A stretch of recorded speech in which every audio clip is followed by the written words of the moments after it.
Muy buenas noches para todos mis hermanos, que el Todopoderoso les continúe bendiciendo, esperando que se encuentren bien y especialmente dispuestos, deseosos de aprender en esta clase bíblica este tema, dándole continuidad a esta serie sobre el ángel de Jehová. Y hoy vamos a abordar la teofanía con Balaam.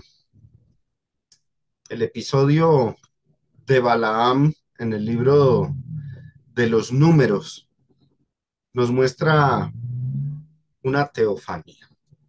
Sé que estaba yo con la duda en algún momento y les dije que en algún momento no consideraba una teofanía ese episodio con Balaam, pero después de revisar meticulosamente el, el, el texto, llego a la conclusión de que efectivamente aquí el caso es de una teofanía y que el ángel de Jehová que se le manifiesta a él no es un ángel común, sino una manifestación divina. Entonces, este episodio, este escenario de números, creo que es el capítulo 22, como lo vamos a ver ahorita, nos muestra cómo este hombre Balaam, un brujo, un adivino, gentil, no judío, no israelita, famoso por sus artes mágicas, por el tener el poder de bendecir o maldecir una nación, fue confrontado por el Dios verdadero, el Dios de Israel, porque Israel se encontraba en los campos de Moab y el miedo que tenían las naciones alrededor era porque ya la fama del pueblo de Israel y de Dios se había extendido por todas estas naciones. Y eso condujo al rey Balac a buscar ayuda en este hombre, en Balaam. Pero justo en ese momento es que la teofanía se hace notoria y el ángel de Jehová entra en escena. Entonces vamos a mirar el desarrollo de esta lección. Hoy esta clase va a ser solamente esto, la teofanía con Balaam, pero no solamente vamos a hablar del ángel de Jehová y de la teofanía, sino de algunos detalles interesantes que sé que a ustedes les va a gustar, mis amados hermanos y oyentes, y que espero tomen nota de lo que se va a exponer en esta lección. Entonces, hablemos primeramente de Balaam. Pasa de ser adivino a ser profeta, aunque no en las mejores condiciones, no en el buen sentido de la palabra, ¿sí? Vamos a leer Números capítulo 22, del 22 al 35. Números 22, del 22 al 35. Voy a leer. Y la ira de Dios se encendió porque iba Balaam. Y el ángel de Jehová, ahí está en escena el ángel de Jehová, se puso en el camino por adversario suyo. Iba pues él montando sobre su asna y con él dos criados suyos. Y dice el verso que sigue, y el asna vio al ángel de Jehová que estaba en el camino con su espada desnuda en su mano, y se apartó el asna del camino, iba por el campo, entonces azotó Balaán al asna para hacerla volver al camino. Pero el ángel de Jehová se puso en una senda de viñas que tenía pared a un lado y pared al otro. Y viendo el asna al ángel de Jehová, el animal veía al ángel, se pegó a la pared y apretó contra la pared al pie de Balaán y él volvió a azotarla. Y el ángel de Jehová pasó más allá y se puso en una angostura donde no había camino para apartarse ni a derecha ni a izquierda. Y viendo el asna al ángel de Jehová, se echó debajo de Balaán y Balaán se enojó y azotó al asna con un palo. Sigamos leyendo. Entonces Jehová abrió la boca al asna. Por supuesto fue el ángel a través de ella, ¿no? La cual dijo a Balaam, ¿qué te he hecho? ¿Que me has azotado estas tres veces? Y Balaam respondió al asna, porque te has, porque te has burlado de mí. Ojalá tuviera espada en mi mano que ahora te mataría. Estaba enfurecido, encolerizado este hombre, Balaam. Y el asna dijo a Balaam, ¿No soy yo tu asna? Sobre mí has cabalgado desde que tú me tienes hasta este día. ¿He acostumbrado a hacerlo así contigo? Y él respondió, no. Ahora observen lo que sucede. Verso 31. Entonces Jehová abrió los ojos de Balaam, se le manifestó y vio al ángel de Jehová que estaba en el camino y tenía su espada desnuda en su mano, y Balaam hizo reverencia inmediatamente y se inclinó sobre su rostro, un acto de adoración. Claramente ya lo hemos discutido en otras lecciones. Sigamos leyendo. Y el ángel de Jehová le dijo, ¿por qué has azotado tu asna estas 3 veces? He aquí yo he salido para resistirte, porque tu camino es perverso delante de mí, le dice el ángel a Balaam. El asna me ha visto y se ha apartado luego delante de mí estas 3 veces. Y si de mí no se hubiera apartado, yo también ahora te mataría a ti y a ella dejaría viva. Le anuncio un juicio, un severo castigo. Entonces Balaam dijo al ángel de Jehová, he pecado, porque no sabía que tú te ponías delante de mí en el camino, mas ahora, si te parece mal, yo me volveré. Y el ángel de Jehová dijo a Balaam, ve con esos hombres, ya no se regrese, vaya con ellos. Pero la palabra que yo te diga, esa hablarás. Así Balaam fue con los príncipes o los líderes del reino de Balac. En el momento, en el momento que ocurre aquí toda esta historia con Balaam, Israel, mis amados hermanos, el pueblo de Israel, se encontraba acampando en los campos de Moab. Israel estaba librando guerras con todas las naciones que estaban en la tierra prometida. Estaba al otro lado del Jordán, enfrente de Jericó, y el pueblo de Israel ya había derrotado a reyes fuertes, reyes poderosos que tenían invadida esa zona. Por ejemplo, ya habían derrotado al rey Seón, el rey de los amorreos, que pongo una imagen pues, que uno encuentra por internet ahí en pantalla como para tener una idea, ¿no? También habían derrotado a Og, el rey de Basán.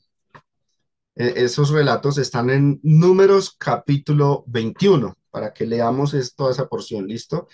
Todo ese escenario de derrotas por parte de Israel con estos pueblos generó temor en todas las naciones vecinas. El pueblo de Moab, viendo ese poder con que Israel estaba avanzando, conquistando la tierra prometida, se sintió amenazado el pueblo de Moab y buscó la manera de contrarrestar el avance de los israelitas.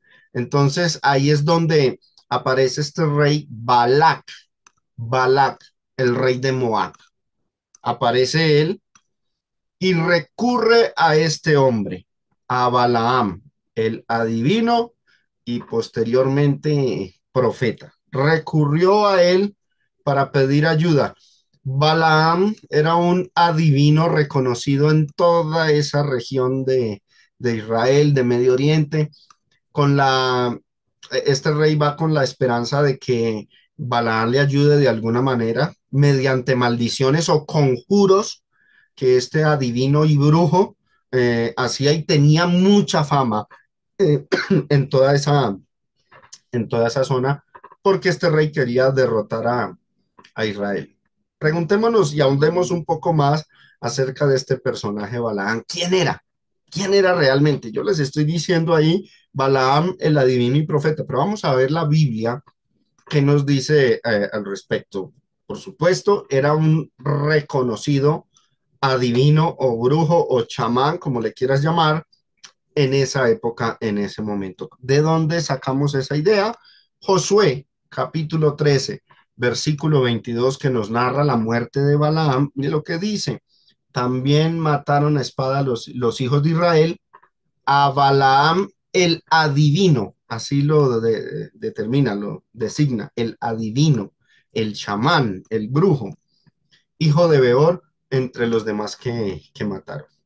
Era alguien que practicaba rituales, brujería, invocación de espíritus, fórmulas mágicas para maldecir o bendecir a las personas acorde le pagaran, porque él trabajaba por dinero, Por eso Balac, el rey de Moab, lo busca para que maldijera a Israel y de alguna manera sobrenatural, misteriosa, pudieran detener el avance de Israel en la conquista sobre la tierra prometida.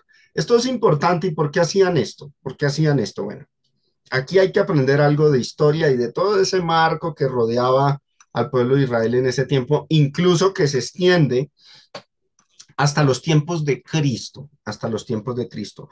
Y no solamente es una historia secular humana. Tras ella, mis amados hermanos y oyentes, se escondía un poder sobrenatural de las tinieblas. Satanás estaba totalmente activo, sus huestes espirituales también, y obraban de manera sobrenatural en todo ese periodo de tiempo, y así duraron hasta que vino Cristo y vence a Satanás. Entonces, en todo ese periodo de tiempo, lo que nosotros vemos, los indicios que la Biblia nos da, es que los adivinos, los brujos, los chamanes abundaban en la antigüedad.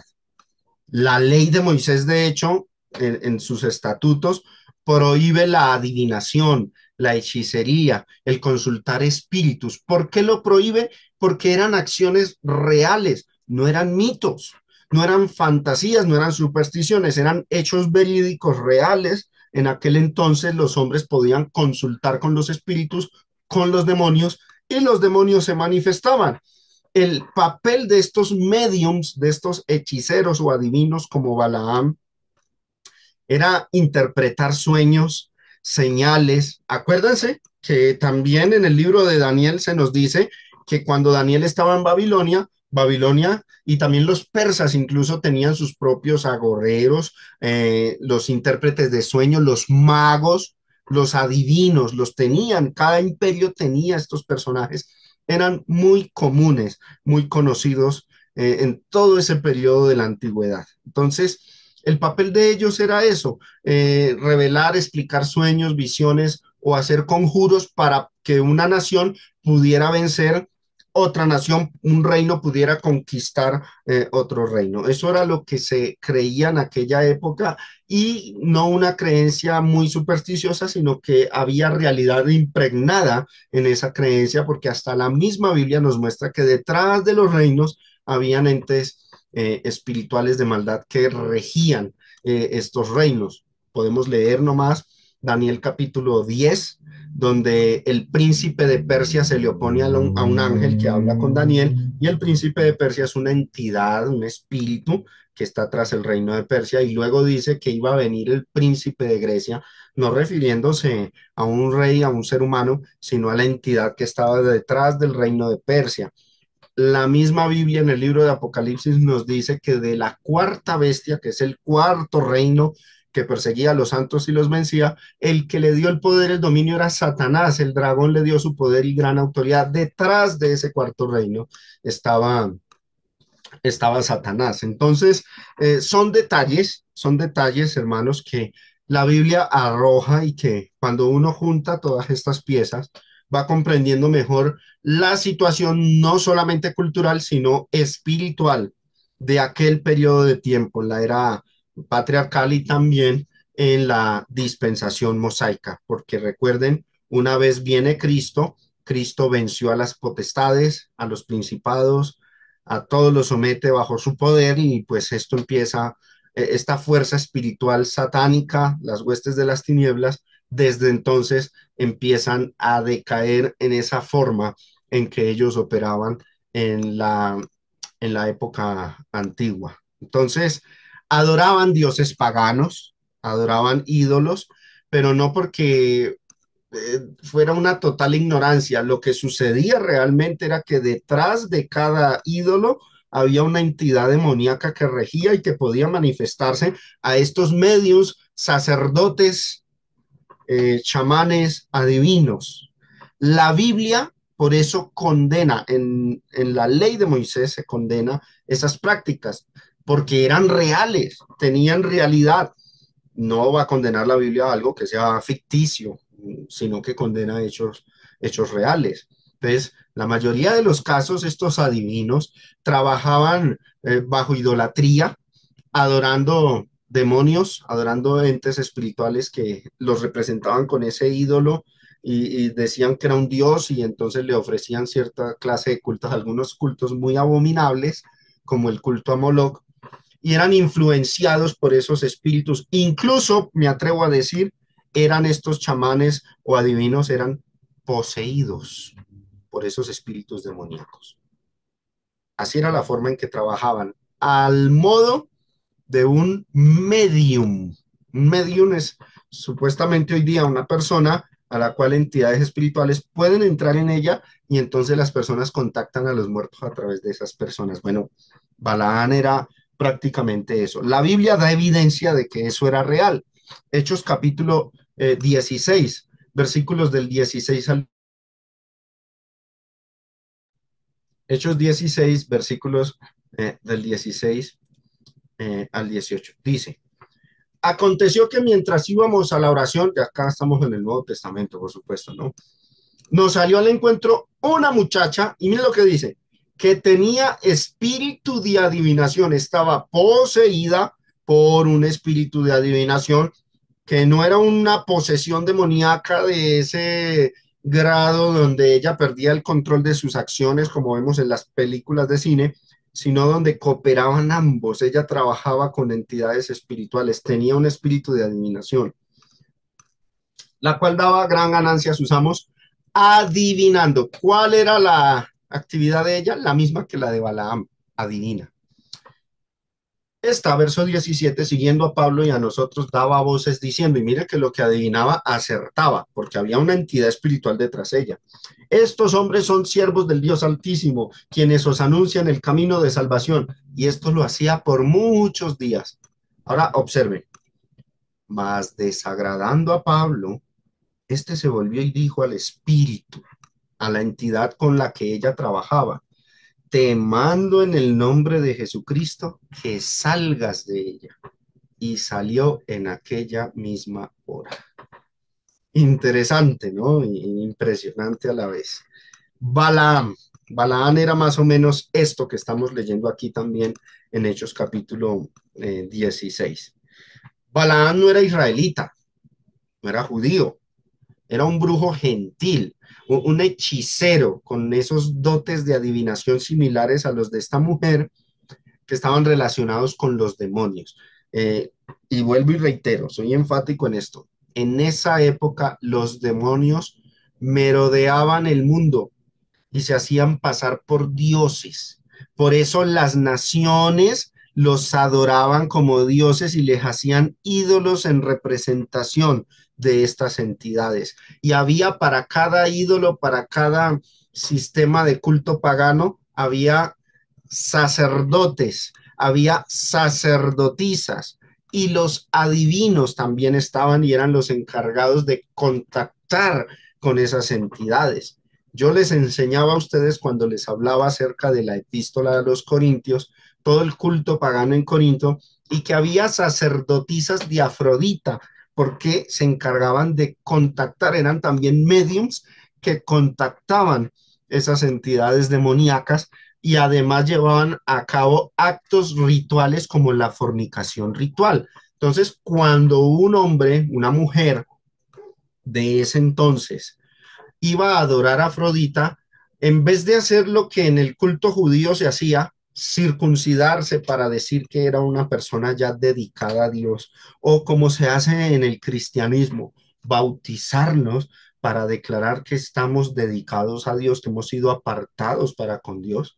Lo que hacían ellos era tener relaciones sexuales con el sacerdote, con la sacerdotisa, mientras aparentemente o realmente estos sacerdotes estaban poseídos por esas entidades y entonces esa relación sexual era la que los unía en pacto a aquellos hombres con la entidad que representaba la sacerdotisa o aquellas mujeres que se unían con el sacerdote de cierta entidad pagana. Por eso es que Pablo dice en Primera de Corintios que el que se une con una ramera es un cuerpo con ella, porque dice los dos eran una sola carne, y uno quedaba perplejo y ve por qué Pablo aplica el libro del Génesis y lo que se dice sobre el matrimonio aquí a un hombre que se une con una ramera. porque la ramera que Pablo tenía en mente era aquella sacerdotisa de Afrodita y el acto de fornicación que él tenía en mente cuando escribe la carta era en esos actos donde se consagraban a esos ídolos, a esos demonios. Entonces, observen que el mismo Pablo dice que esos ídolos eran realmente, tras ellos, eran entidades demoníacas. Primera de Corintios capítulo 10, versículo 20 dice, antes digo que lo que los gentiles sacrifican, en realidad, ¿quiénes lo estaban sacrificando? A los demonios lo sacrifican y no a Dios. Y no quiero que vosotros os hagáis partícipes con los demonios. Por eso es que los cultos paganos de la época eran trágicos, terribles, abominables delante de Dios. No es esta idolatría la típica idolatría moderna de que tienen una estatua de algún santo, como hace la iglesia popular, le prenden una velita y le hacen oraciones. No era esa clase de idolatría la que Pablo abordaba en su tiempo. Era realmente rituales dedicados a los demonios con manifestaciones reales de entidades espirituales. Por eso es que los advierte y dicen, no participen de eso porque lo que ustedes están sacrificando a los ídolos, lo que hacen los gentiles, que sacrifican a los ídolos, se están a los demonios, a ellos es a quienes realmente están adorando. Entonces, en ese tiempo, mis hermanos, en esa época, las manifestaciones de demonios, de ángeles caídos, era común. Tan común que Pablo a los Gálatas les dice, tengan cuidado con ir a predicar un evangelio diferente. Si aún un ángel del cielo es predicar un evangelio diferente del que os he anunciado sea anatema, porque la posibilidad era real. Las manifestaciones de demonios y de estos entes espirituales era común en ese periodo antes de Cristo. Uno ve el ministerio de los apóstoles y Pablo y Bernabé a donde iban expulsaban demonios también. Pedro expulsaba demonios, Jesús expulsaba demonios, porque era una acción común en aquella época donde Satanás sabía que ya le estaba llegando su momento, entonces, como decimos en Caldas, se alborotó y Cristo vino y derrotó a Satanás y a todas las huestes también, y pues desde entonces esa actividad sobrenatural ha menguado notablemente. En el Antiguo Testamento por eso se condena en la ley mosaica la adivinación y el espiritismo. Miremos la ley, Deuteronomio 18 del 9 al 14, lo que dice, observen. Cuando entres a la tierra que Jehová tu Dios te da, no aprenderás a hacer según las abominaciones de aquellas naciones. No sea hallado en ti quien haga pasar a su hijo o a su hija por el fuego. Ofrecían sacrificios humanos. Ni quien practique adivinación, ni agorero, ni sortílego, ni hechicero, ni encantador, ni adivino, ni mago, ni quien consulte a los muertos. Todas estas cosas condenadas en la ley, y no las condena la ley porque sean meramente fantasías o supersticiones, sino porque eran hechos reales. Podían hacerlo y ya lo hemos visto. Ahora seguimos leyendo y dice, porque es abominación para con Jehová cualquiera que hace estas cosas. Y por estas abominaciones Jehová tu Dios echa estas naciones de delante de ti. Perfecto serás delante de Jehová tu Dios, porque estas naciones que vas a heredar, agoreros y adivinos oyen, mas a ti no se te ha permitido esto, no te ha permitido esto, Jehová tu Dios. Entonces, en el Antiguo Testamento se condena tajantemente estas actividades porque realidad tenía. Hay varios pasajes bíblicos que muestran que estas prácticas estuvieron vinculadas a entidades demoníacas, desviaban a los pueblos, guiaban a las naciones enteras, a los reinos, los dominaban, ¿sí? Hacia la idolatría, o sea, a la adoración de la gente hacia estas entidades. Ellos escondían tras los ídolos. La actividad espiritual maligna en esos tiempos fue real, vuelvo y reitero, no un mito, no una superstición. Y por eso fue muy factible, oído, era tan real que pues, por eso era tan fácil que Israel cayera en idolatría. Porque es que si fuera ficticia, yo siempre me he preguntado, si esto no existió, si estas manifestaciones sobrenaturales de entes espirituales no hubiese sido real, hubiese sido muy difícil que Israel, después de ver que el mar se abrió, después de todos los milagros que Dios hace, y en cambio estas entidades no existen, no hay nada sobrenatural en ellas, cayeran en idolatría. ¿Pero por qué caían en idolatría? Porque sus acciones y sus manifestaciones eran reales, entonces estaban propensos a creer, tal vez Dios no sea el único Dios, tal vez hay más dioses que también pueden hacer manifestaciones sobrenaturales y entonces me convencen y me cambio y creo en esos dioses y rechazo al Dios verdadero, al Dios de Israel. Por eso era que Israel caía en esta clase de prácticas. Esa percepción de ellos, de esa realidad en ese entonces, hacía muy fácil al pueblo de Israel caer en la trampa de confiar en un ídolo o un dios pagano en lugar de permanecer fieles a Dios. Mire lo que le pasó a Saúl. Primera de Samuel, capítulo 28, del 6 al 7 dice, y consultó Saúl a Jehová, pero Jehová no le respondió ni por sueños, ni por Urim, ni por profetas. O sea, Dios se alejó de Saúl. ¿Qué opción vio, qué opción factible vio Saúl para obtener respuesta a sus inquietudes? Verso 7. Entonces Saúl dijo a sus criados, búsquenme una mujer que tenga espíritu de adivinación para que yo vaya a ella y por medio de ella pregunte. Y sus criados le respondieron, he aquí una mujer en Endor que tiene espíritu de adivinación y le presentan esta pitonisa, esta bruja que trabajaba con entes espirituales. Entonces, era una realidad, mis hermanos, este tipo de actividad demoníaca sobrenatural en aquella época. Ahora, volvamos a lo de Balaam.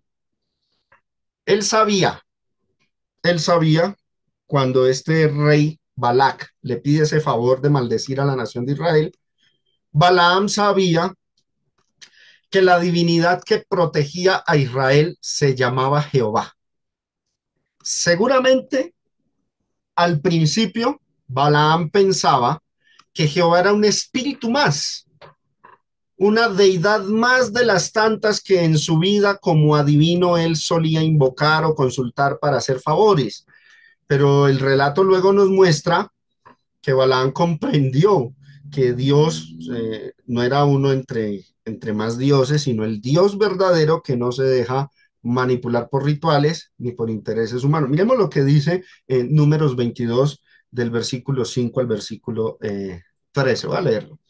Por tanto, envió mensajeros a Balaam, hijo de Beor en Petor, que está junto al río en la tierra de los hijos de su pueblo, o sea, él era un gentil, para que lo llamasen diciendo, un pueblo ha salido de Egipto, Israel, decía este rey Balac. Y aquí cubre la faz de la tierra y habita delante de mí. O sea, me está amenazando. Tengo temor, dice este rey.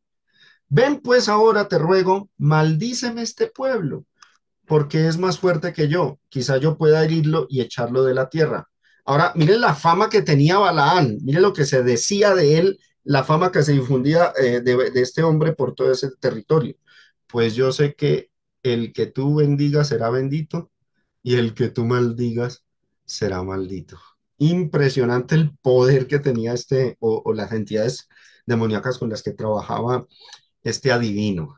Y dice, fueron los ancianos de Moab y los ancianos de Madián con las dádivas de adivinación, le pagaron para eso, para que hiciera su trabajo en su mano.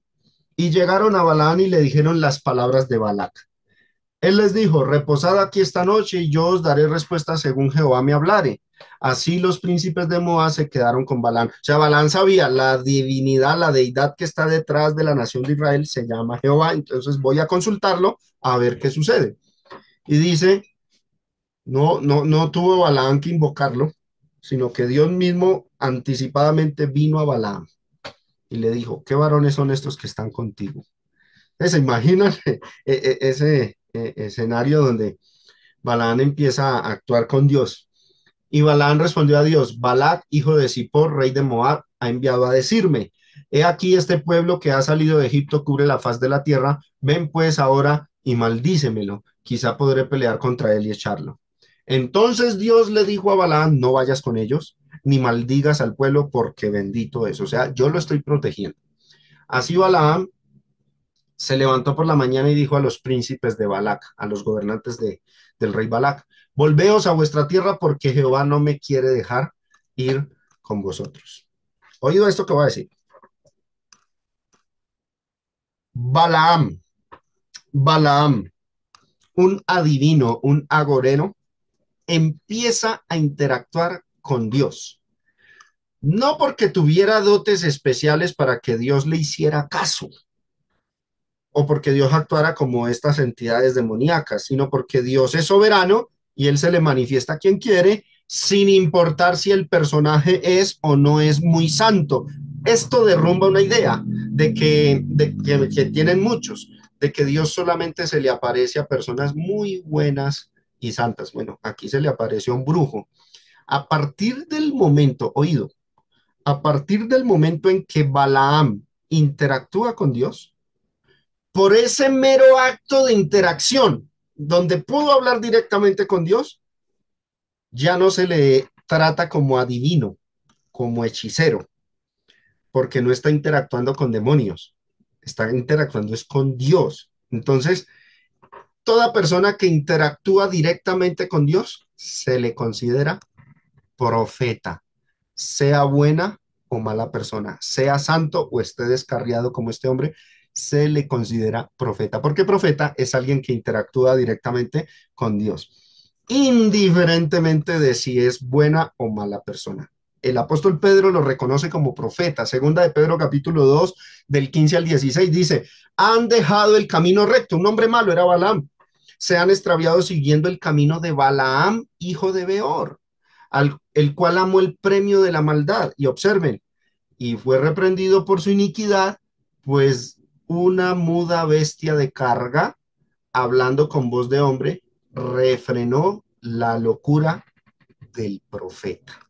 Se le llama profeta. Algo similar ocurre con Caifás. Cuando Caifás dijo que era necesario que Jesucristo muriera por todo el pueblo y no que todo el pueblo pereciera, eso está en Juan capítulo 11, verso 49 al 52, el apóstol Juan confirma que por ser Caifás sumo sacerdote en ese entonces, lo que dijo era profecía, o sea, Caifás fue profeta. Ahora, no era una joyita, no era un santo, pero profetizó por interactuar consciente o inconscientemente por interactuar con Dios. Entonces, esto abre una puerta para que estudiemos más adelante el tema de cómo era la profecía, qué son los profetas realmente, porque generalmente uno tiene la idea de que todo profeta fue un hombre muy santo, muy consagrado y que por eso era que Dios se le aparecía. Aquí vemos que no. Aprendimos quién es Balaam, ¿no? De adivino a profeta. Ahora vamos al punto con la teofanía. El ángel de Jehová se opone en el trayecto de Balaam. Cuando Balaam se dirigía hacia Moab, la Biblia nos muestra que la ira de Dios se encendió contra Balaam y se manifiesta Dios en la forma del ángel de Jehová y se interpone en el camino con una espada desenvainada. Números 22 del 22 al 23 dice, y la ira de Dios se encendió porque él iba y el ángel de Jehová se puso en el camino por adversario suyo. Iba pues él montado sobre su asna y con él dos criados suyos. Y el asna vio al ángel de Jehová que estaba en el camino con su espada desnuda en su mano, y se apartó el asna del camino e iba por el campo. Entonces azotó Balaam al asna para hacerla volver al camino. Lo sorprendente es que Balaam no es el que ve primeramente al ángel. ¿Quién vio al ángel? El asna. Ahí lo dice, versículo 23 lo resalto. Y el asna vio al ángel de Jehová. Este detalle de un animal que puede ver seres espirituales como el ángel de Jehová. Este detalle ha llevado a muchos, incluso en la tradición judía antigua, llevó a muchos a pensar que existen animales que pueden tener sensibilidad especial para captar entidades espirituales que los humanos no perciben a simple vista, y esta es una creencia común en mucha gente hasta el día de hoy. Pero en la antigüedad había culturas enteras que creían eso y atribuían a ciertos animales esa capacidad. Por ejemplo, en Egipto, los gatos eran sagrados, eran venerados porque se creía que podían detectar presencias invisibles, demoníacas y proteger contra espíritus malignos a toda una sociedad. Por eso veneraban mucho a los gatos en Egipto. Hay estatuas hasta de gatos. Creo que Osiris es uno de los dioses que tiene una forma de mitad gato y mitad hombre. Ahora, el relato bíblico, aquí lo que estamos viendo, descarta esa posibilidad. El relato bíblico, aunque no está buscando aquí enseñar que los animales ven espíritus, ven ángeles, lo deja como algo posible. Porque el asna vio a quién, vio al ángel de Jehová, mientras que Balaán no lo notaba. Ahora, lo que interesa aquí no es estas creencias que pues nos salimos un poco del tema, que la Biblia no niega de manera rotunda tampoco, pero lo que nos interesa aquí es lo que se dice en este versículo 31, Números 22:31. Entonces Jehová abrió los ojos de Balaam. Abrió los ojos. Esa es una frase, hermanos, oído. Esa frase, abrió los ojos, es un modismo hebreo. Y espero recuerden lo que les he enseñado sobre esta figura de lenguaje, un modismo. No es que literalmente Balaam fuese montado sobre un asna con los ojos cerrados y entonces llegó Dios y le abrió los ojos. No, no, no, no hay que interpretar la frase de manera literal. El término abrió los ojos significa simplemente que Dios le permitió, le concedió el permiso de verlo sobrenaturalmente. Dios o Dios se le manifestó de manera visible, es lo que quiere decir la frase. Lo que el ángel lo que ve en Balaam es al ángel de Jehová y el ángel le advierte que eso que trata de hacer es perverso y que Dios no lo va a permitir. El relato nos deja claro que el ángel de Jehová no es un mensajero celestial común, un ángel creado común y corriente, como ya lo he explicado en lecciones anteriores, sino una manifestación directa de la divinidad. Las palabras, la manera en que este ángel habla, muestran autoridad divina. Observen lo que vamos a ver aquí, versículo 32.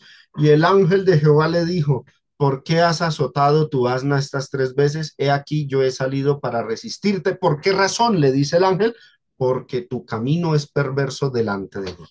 Si no fuera un ser divino este ángel, si él fuera un ángel común, hubiera dicho, porque tu camino es perverso delante de Jehová.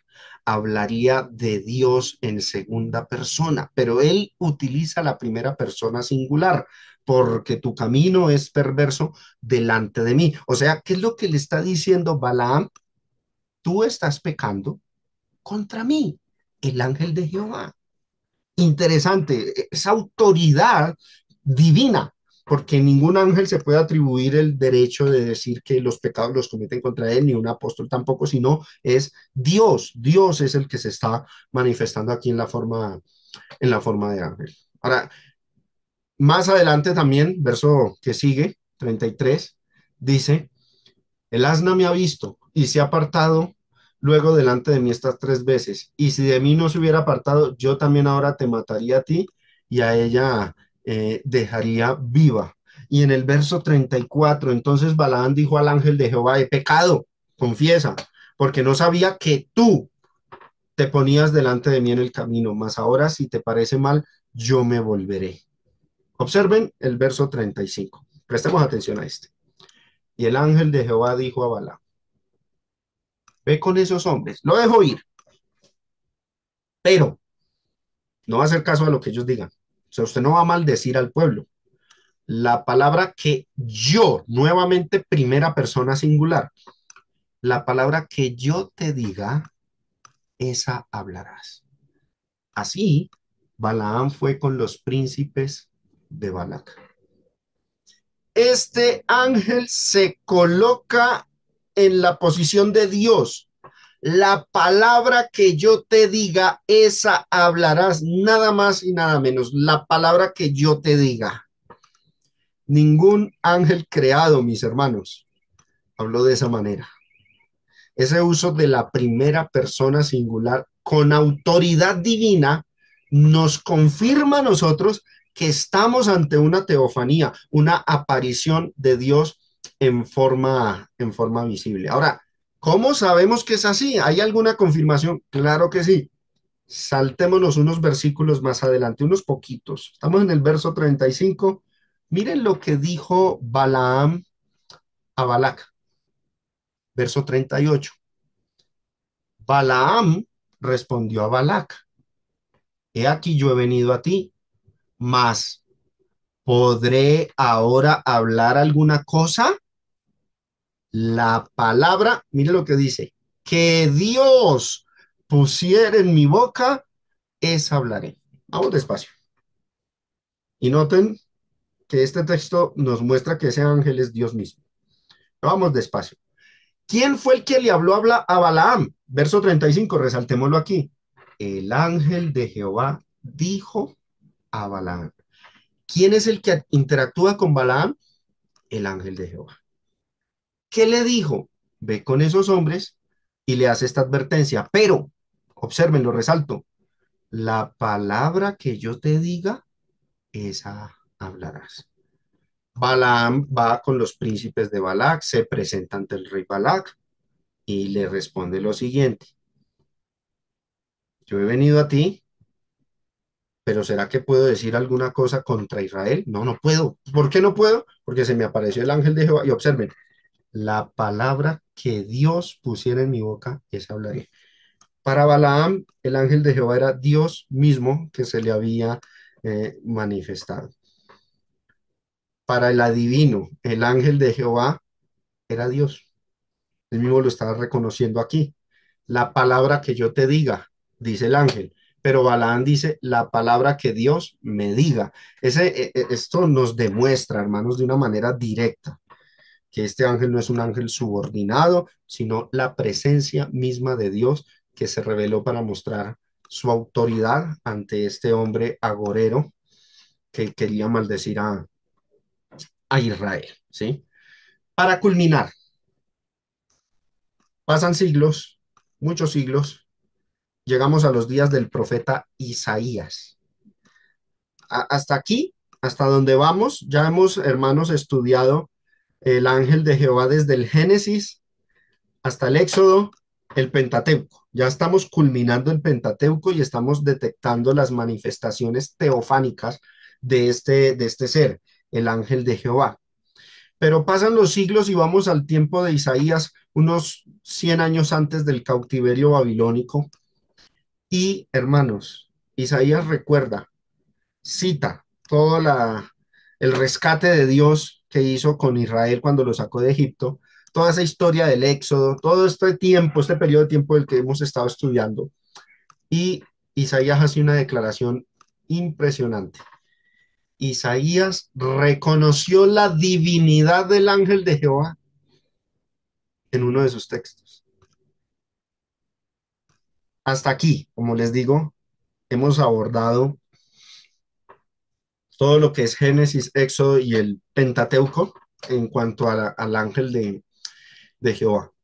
Pero el profeta Isaías, en el año 800 más o menos antes de Cristo, 700 antes de Cristo, cuando recuerda ese periodo de tiempo de Moisés, de Josué, de Balaam, pone al ángel de Jehová a la par con Dios. Lo reconoce como incluso como una de las tres personas de la divinidad, Padre, Verbo y Espíritu Santo. Así lo menciona, así lo expone explícitamente. Voy a leerles el texto.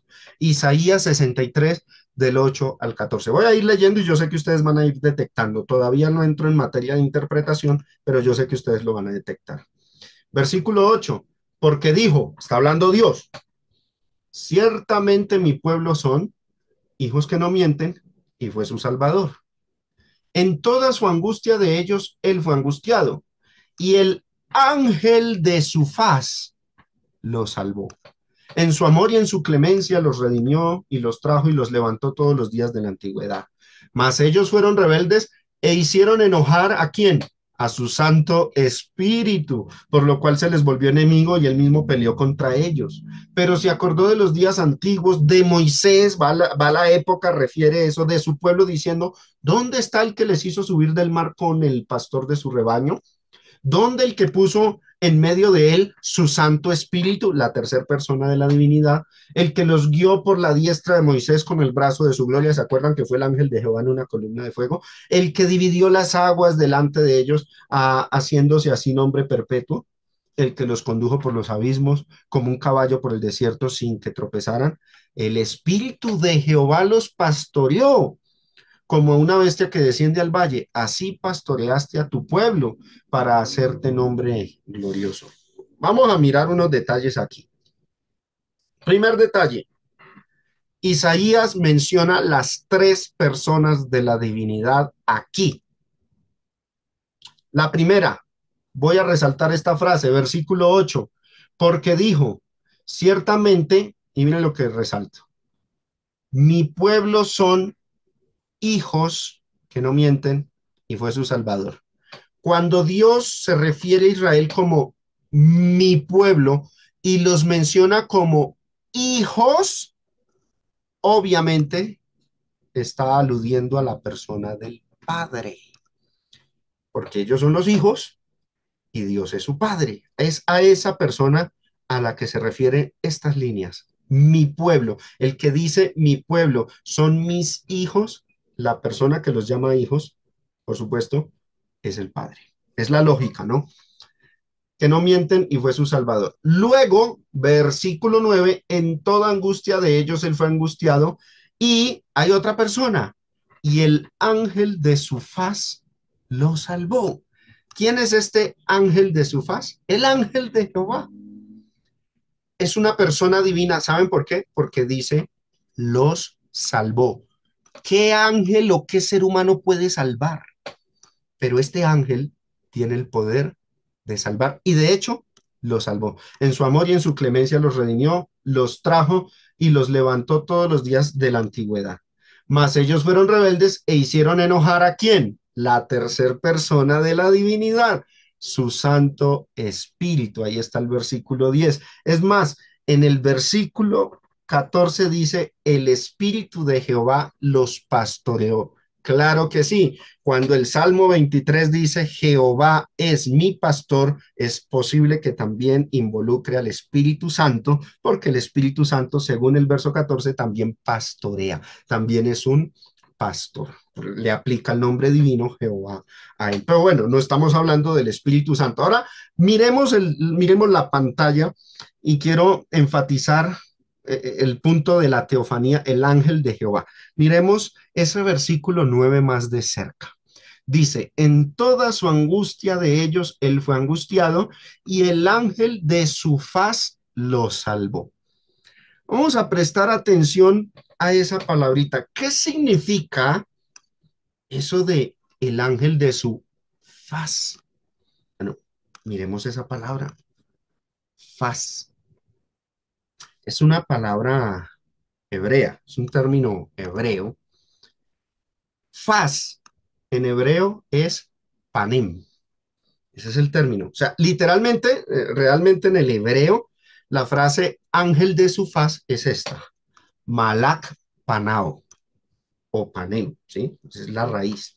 Malak, recuerden que el término malak es hebreo, traduce ángel al idioma español, yo ya lo he explicado.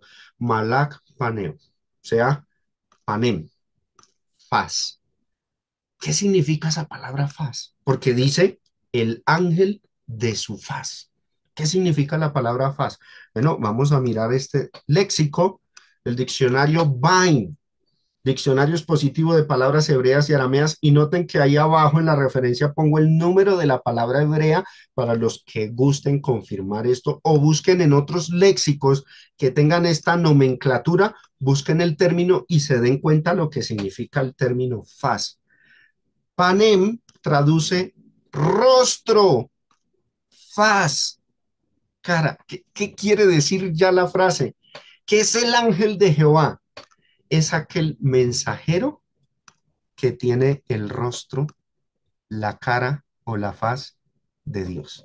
O sea, es el resplandor de la gloria de Dios. O sea, el ángel de Jehová tiene el rostro, es lo que dice, realmente lo que significa el término. Miremos la definición que da más amplia, que da este léxico.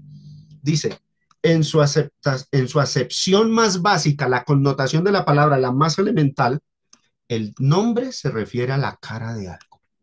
Primero se refiere al rostro humano. Por eso hay un texto que dice, Abraham se postró sobre su rostro, hebreo, panem, y Dios habló con él, Génesis 17:3. En una aplicación más específica, el término indica una expresión en él, en el rostro, un gesto de la cara, y se traduce como semblante, pero el hebreo es panem. Hay un texto que dice, por eso Caín se enfureció mucho y decayó su semblante, hebreo, panem, refiriéndose a los gestos del rostro. Entonces, hermanos, ¿qué significa la frase el ángel de su faz? Ese es el ángel de Jehová, pero aquí se le llama el ángel de su faz. ¿Qué significa?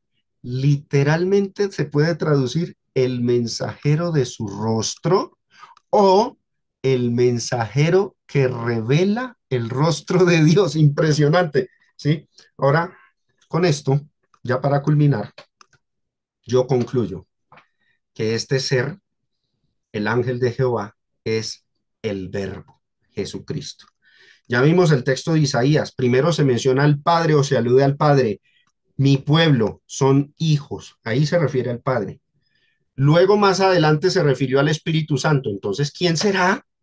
El ángel de Jehová. Solo hay una alternativa y es que sea Jesucristo. Ahora, aquí se le llama el ángel de su faz, o sea, el mensajero que revela el rostro de Dios o que tiene el rostro de Dios.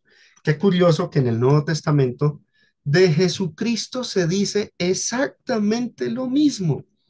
Segunda de Corintios capítulo 4 versículo 6 dice, porque Dios, que mandó que de las tinieblas resplandeciese la luz, es el que resplandeció en nuestros corazones para iluminación del conocimiento de qué? De la gloria, el rostro de Dios en la faz. ¿De quién?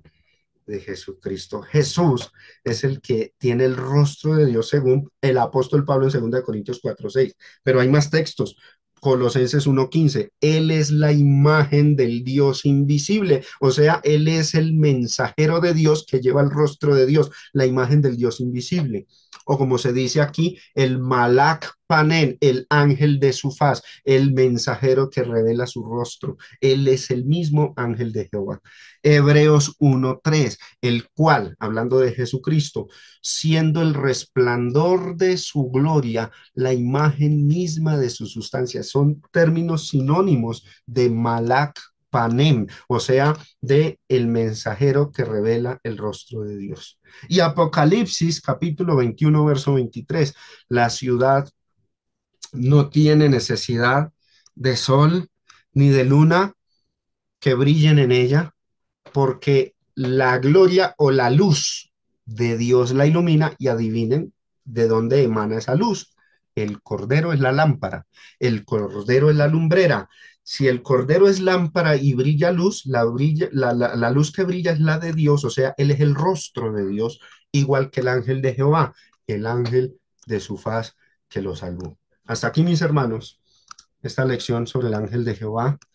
Y con esto cerramos todo este recorrido por todo el Pentateuco y más adelante vamos a empezar a recorrer los libros históricos como Josué, Jueces, hasta llegar a Malaquías, detectando las teofanías divinas, las teofanías de Dios manifestadas en la forma del ángel de Jehová. Gracias por la atención que me prestaron. Espero que haya sido provechosa esta lección para todos ustedes y que el Señor les bendiga y les fortalezca.